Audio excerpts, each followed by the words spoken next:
The interesting part of blockchain technology isn't so much the database itself, but rather how the same database can be used by a network of strangers who don't trust each other. Without a central authority, this isn't an easy task.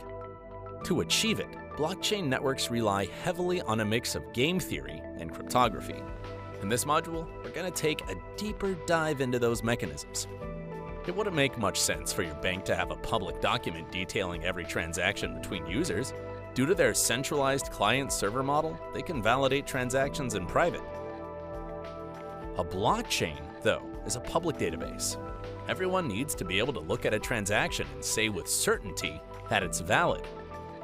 If someone adds data that says, Alice gives 50,000 coins to Bob, how can we tell that Alice actually authorized the transaction? Who's to say that Bob didn't just add it himself? Maybe you could have some kind of a password system, but that gives you two options. Either you use a centralized entity to check them, or Alice publishes her password for every transaction. The former doesn't work in a decentralized setting. You might as well just use a regular database. The latter doesn't work because everyone would know Alice's password. After her first transaction, anyone could make a transaction masquerading as her. To get around this, we use some cryptography, which involves the transformation of data for the purposes of secure communication. Even if an adversary intercepts a message from Alice to Bob, they won't be able to decipher it without a special key. Something like the Vignere cipher is what we call symmetric encryption. For example, we can use the key HODL to transform our plain text into ciphertext. It's not impossible, but it'll be time-consuming for an adversary to figure out what the plain text is without knowing the key. However, if we give someone the key we use to encrypt the message, they can use it to decrypt it. That's why it's symmetric.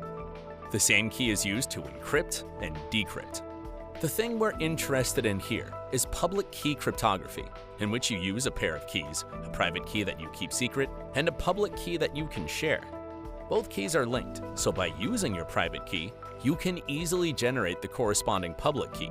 But this only goes one way. It's virtually impossible for someone to take a public key and reverse engineer it to get the private key.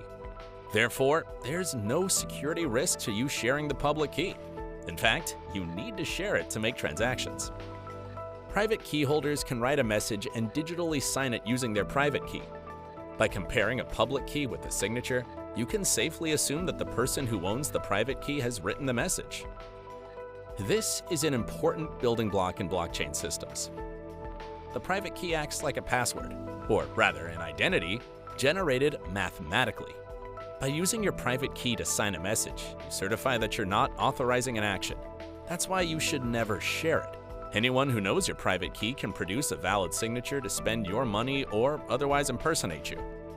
In a nutshell, blocks are made up of messages that say something like, I, Alice, pay 50,000 coins to Bob, and here is my signature to prove I authorize this transaction.